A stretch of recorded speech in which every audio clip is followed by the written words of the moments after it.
गीतों के बोल बड़े अनमोल, सुनो इनकी कहानी, जानो इनका मोल। गीतों के बोल बड़े अनमोल, गागर में भरा है सागर, किया गीतों में अध्यात्म उजागर। गीतों के बोल बड़े अनमोल। नमस्कार, स्वागत है आप सबका विश्व शांति दर्शन के मंच पर। चैनल के जनक हैं MIT एजुकेशनल ग्रुप पुणे के संस्थापक, विश्व शांति के उपासक, विश्वधर्मी professor doctor Vishwanath Karad. Channel का उद्देश्य समाज को सशक्त, सबल और सहिष्णु बनाना है। आप देख रहे हैं गीतों के बोल बड़े अनमोल। पिछली बार मैंने आपको शकील और नौशाद की युगल जोड़ी द्वारा रचे गए कुछ गीतों की जानकारी दी थी और ढूंढा था डॉक्टर सुनील देवधर की मदद से, उनके सहयोग से, उनके लिखे गीत बेकस पे करम कीजिए सरकार मदीना, उसमें छुपा हुआ अध्यात्म। फिल्म थी मुगले आजम। गीतों के बोल बड़े अनमोल। गर्दिश में है तकदीर, भंवर में है सफीना, किसी की डेस्टिनी या फेट गर्दिश में कैसे हो सकती है? जीवन की नैया क्या है? जीवन की नैया जो है वही है तकदीर मुश्किल में है और सफीना यानी वही जीवन की नैया। तो कभी कभी जीवन की नैया तो किनारे पे भी डूब जाती है, तो उस वक्त बचाने वाला कौन होता है? तो वो ईश्वर ही होता है। उसी की प्रार्थना ये की जा रही है। हम सभी कभी ना कभी एक ऐसी गर्दिश में फंसे हैं और एक हायर पावर से जी जान लगाकर प्रार्थना करते हैं, लेकिन बहुत सारे लोगों की ये प्रेयर्स आंसर नहीं होते। ऐसा क्यों होता है? आफ्टर ऑल भगवान तो सभी का है ना। इस दुनिया का जो माहौल है या दुनिया का सोच क्या है, वो ये शायर कहता है कि साहिल के तमाशाई हर डूबने वाले पर, साहिल के तमाशाई हर डूबने वाले पर अफसोस तो करते हैं, इमदाद नहीं करते। वाह सर। तो इमदाद कौन करता है? मदद कौन करता है? तो मदद केवल ईश्वर करता है। सर, यहाँ गीतकार क्या कहना चाहते हैं? हमारे दिल पर चोटों से भरे हुए निशान यहाँ किसका प्रतीक है? चोटों से भरे हुए निशान दिल पर अगर हैं तो वो दुख के प्रतीक है। सीने पर जख्म क्या है? तो संकट जब आप पर आता है तो ईश्वर प्रकारांतर से भी मदद करता है। ये गीत के बोल से साफ दिख रहा है कि the song is a prayer to God. तो फिर क्या ये गीत एक डिवोशनल सॉन्ग है? हमने पहले भी कहा, ए दुनिया के रखवाले सुन दर्द भरे मेरे नाले। तो ये एक आर्त पुकार है। बिल्कुल। ये ईश्वर से वो प्रार्थना है कि आप हमारी रक्षा करो, आप हमें बचाओ। गीतों के बोल बड़े अनमोल। Welcome back. मैं आपके साथ चर्चा कर रहा था शकील बदायूनी और नौशाद के द्वारा रचे गए कुछ गीतों की। 1961 में ट्रेजेडी किंग दिलीप कुमार और वैजंती माला की superhit film Ganga Jamuna release हुई थी। फिल्म के गीत लिखे थे शकील बदायूनी ने और कंपोजर थे नौशाद। यूं तो फिल्म के सभी गीत, जी हाँ सभी गीत बेहद लोकप्रिय हुए, पर एक गीत जिसके बोल थे इंसाफ की डगर पे बच्चों दिखाओ चल के, ये देश है तुम्हारा, नेता तुम ही हो कल के। देशभक्ति के गीत से कहीं बढ़कर है ये। इंसाफ की डगर पे बच्चों दिखाओ चल के, ये देश है तुम्हारा, नेता तुम ही हो कल के। इंसाफ की डगर पे बच्चों दिखाओ चल के, ये देश है तुम्हारा, नेता तुम ही हो कल के। इस गीत में शकील एक ऐसी जीवन पद्धति की सिफारिश कर रहे हैं जो धार्मिक है, जो सत्य और अहिंसा पर टिकी है। एक ऐसा जीवन जिसमें इस कलंकित दुनिया की बुराइयों का डटकर विरोध करने का साहस हो। एक ऐसा जीवन जो मानवता का सम्मान करे और सामाजिक न्याय के लिए खड़ा हो। गांधी की तरह शकील गीत में साधनों की पवित्रता पर जोर देते हैं, क्योंकि केवल शुद्ध साधन ही शुद्ध लक्ष्य की ओर ले जा सकता है। वे यथार्थ के कठोर और निर्मम धरातल पर जब वे गीत के बोलों में कहते हैं कि जीवन मिलेगा अंतिम चिता में जल के, वे इतनी सहजता से, इतने विश्वास के साथ, इतनी दृढ़ता से अपनी बात कह देते हैं इतने सरल शब्दों में। शायद उन्हें ये स्पष्ट किया है कि केवल आपका सर्वोच्च बलिदान ही आपके लिए एक नया जीवन का द्वार खोलेगा। फिर जन्म लूंगा उस दिन जब आज़ाद बहेगी गंगा, उन्नत हिमालय पर लहराएगा तिरंगा। हाँ, विडंबना यह है कि इन भावनाओं के लिए हमारी सामूहिक मानसिकता में आज के दौर में कोई जगह नहीं है। ये स्पष्ट दिखाई देता है, जी हाँ, हम सबको। हालांकि व्यक्तिगत रूप से हम अभी भी भले ही क्षण भर के लिए उदास होकर सोच के पीछे हट सकते हैं कि हम किस मोड़ पर पहुंच गए हैं। दरअसल आज की पीढ़ी लगातार एक सनकी, जी हाँ, एक सनकी आत्म केंद्रिता की ओर बढ़ रही है। Self, total self. जो वैसे भी बड़े पैमाने पर सर्वव्यापी मोबाइल द्वारा संचालित है, इंटरनेट पर जो ज़्यादा सहज है और घर घर पर हर आदमी एक दूसरे से बेहद अजनबी बना हुआ है। कुछ लोगों के लिए सेल्फी ही जीवन का सार है, लेकिन उनके लिए जो गणतंत्र के जन्म के समय गर्भ में पल रहे थे, उस दौर में अंग्रेज़ों के जाने के बाद शकील का यह गीत आज भी प्रेरणा देता है। और अगर हमारे पास विवेक होता तो हम इस गीत को कम से कम हिंदी भाषी राज्यों के स्कूल में प्राथमिक या मध्य कक्षाओं के पाठ्यक्रम का एक अभिन्न अंग बना सकते थे, मगर हमने ऐसा किया नहीं। 1966 में दिलीप कुमार की एक और फिल्म रिलीज हुई थी, नाम था दिल दिया दर्द लिया। लगभग उसी समय शकील की शारीरिक बीमारियां चिंता का विषय बन रही थी, जिन्होंने उनके भीतर के रूमानी स्वभाव को जरूर प्रभावित किया होगा। उन्हें अपनी लगातार बिगड़ती शारीरिक स्थिति को संभालने की कठोर वास्तविकता का सामना करना पड़ रहा होगा। और भी गम है ज़माने में मोहब्बत के सिवाय। माना कि एक गीतकार सिनेमाई संदर्भ और गीत की ज़रूरतों से पूरी तरह बंधा होता है, फिर भी प्रतिभाशाली गीतकार अपनी परिस्थितियों का संकेत देने के लिए कोई ना कोई अभिव्यक्ति ढूंढ ही लेता है। और शकील एक प्रतिभाशाली और एक दार्शनिक थे। ऐसे में उन्होंने जिस गीत की रचना की थी वो उनकी ज़िंदगी के दर्द से मेल खा रहा था।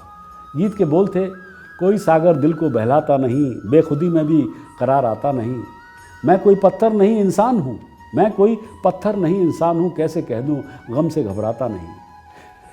कल तो सब थे कारवां के साथ साथ, कल तो सब थे कारवां के साथ साथ, आज कोई राह दिखलाता नहीं। जिंदगी के आईने तोड़ दो, इसमें अब कुछ भी नजर आता नहीं। कोई सागर दिल को बहलाता नहीं, कोई सागर दिल को बहलाता नहीं, बेखुदी में भी करार आता नहीं, कोई सागर दिल को बहलाता नहीं। एक बढ़ती हुई असहायता में जीवन से मोह भंग बहुत आसानी से पहचाना जा सकता है। मैं कैसे कहूँ कि मैं व्यथित नहीं हूँ, क्या मैं इंसान नहीं हूँ, मैं कोई पत्थर नहीं इंसान हूँ, कैसे कह दूँ कि गम से घबराता नहीं। शकील ने बढ़ती हुई बीमारी के बीच गीत लिखते समय शायद ये सब कुछ सोचा होगा। नौशाद जानते थे कि शकील की आर्थिक स्थिति इतनी अच्छी नहीं थी कि वे अपना इलाज का खर्च उठा सकते थे, जिसमें सैनिटोरियम में रहना भी शामिल था, लेकिन दोनों के बीच गहरा रिश्ता था। नौशाद ने शकील को 3 फिल्में दिलवाईं उस दौर में। एक थी दिल दिया दर्द लिया, दूसरी संघर्ष और तीसरी आदमी। तीनों में ही दिलीप कुमार थे, जबकि शकील सैनिटोरियम में लंबे समय तक स्वास्थ्य लाभ के लिए संघर्ष कर रहे थे। ये उस दौर की बात है। इससे भी महत्वपूर्ण बात यह थी कि उन्होंने शकील के लिए एक ऐसा पारिश्रमिक भी सुनिश्चित किया, जो उनका पेमेंट था फीस का, कि जो उनके सामान्य से 10 गुना ज़्यादा था। लेकिन शकील की बीमारी ने उन्हें उबरने नहीं दिया, फिर निकल नहीं पाए। किसी न किसी मोड़ पर उन्हें अपना अंत नज़र आता हुआ दिखाई दिया होगा, और मुझे लगता है कि उन्होंने इसे स्वीकार भी कर लिया था। जैसा कि मैंने बताया कि नौशाद की वजह से शकील को फिल्म आदमी के गीत लिखने का मौका मिला, वो जबकि वो अपनी बीमारी से जूझ रहे थे और जूझते जूझते थक भी गए थे। शकील को अपने अंत समय का शायद एहसास हो गया था। उन्होंने आदमी फिल्म के गीत में उस एहसास को कुछ इस तरह व्यक्त किया है। गीत के बोल थे, आज पुरानी राहों से कोई मुझे आवाज़ न दे। आज पुरानी राहों से कोई मुझे आवाज न दे, आज पुरानी राहों से कोई मुझे आवाज न दे, दर्द में डूबे गीत न दे, गम का सिसकता साज न दे, दर्द में डूबे गीत न दे, गम का सिसकता साज न दे। ओ हो। इस गीत में शकील अपने भीतर के रूमानी व्यक्तित्व से ऊपर उठते नजर आते हैं। ये उनके तत्कालीन मानस, हुस्न और इश्क और उससे भी जुड़ी सभी भोग विलासिता से उनके मोह भंग की एक झलक दिखाई देता है। कितना अलग है, कितने अलग हो गए थे वो अपने उन गीतों की रचना करने के बाद। अंतिम छंद शकील की जाने की तैयारी को दर्शाता है इस गीत में, क्योंकि वो अपने रचयिता से बस एक कदम ही दूर हैं, उस ईश्वर से। क्या है लाइन, पहुंचा हूं वहां नहीं दूर जहां भगवान भी मेरी निगाहों से।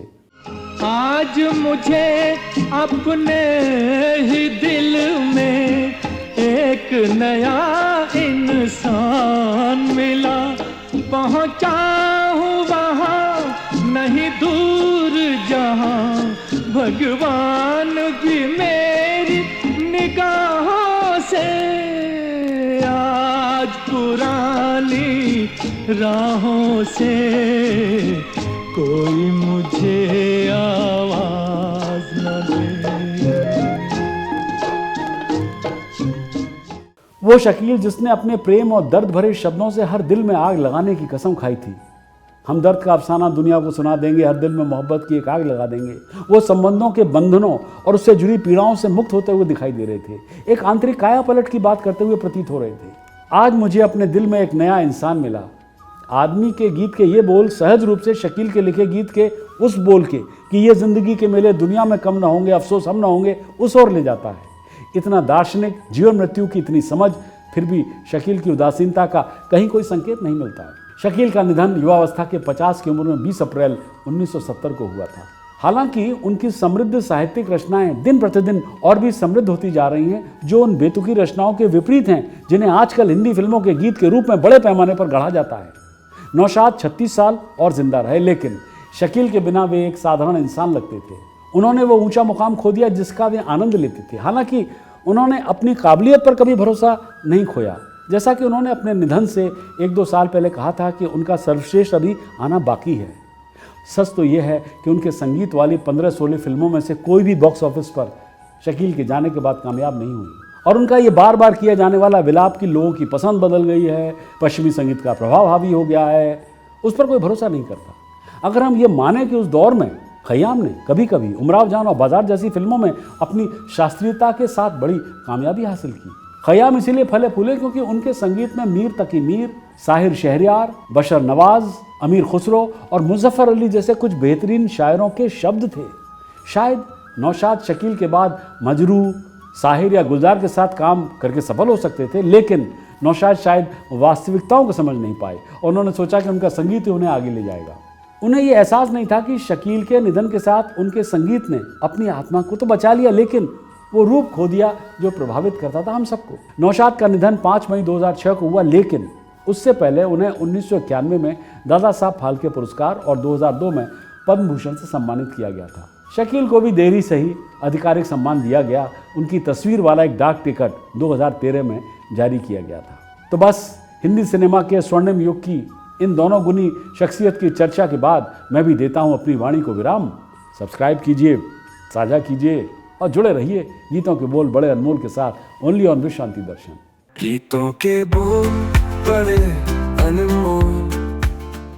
भूल गई सब बचन विदा के, खो गई मैं ससुराल में आकर। इन पंक्तियों का लिटरल मीनिंग तो समझ आ गया है, लेकिन यहाँ ससुराल का मतलब वाकई में ससुराल ही है या किसी और चीज का प्रतीक?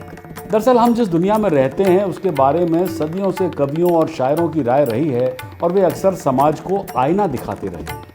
साहिर लुधियानवी एक ऐसी शख्सियत हैं जिनकी अमर कविताएं उनके निधन के बाद दशकों बाद लोगों के दिलों पर राज करती हैं। यहाँ शब्द लिए गए हैं और वे प्रतीकात्मक हैं।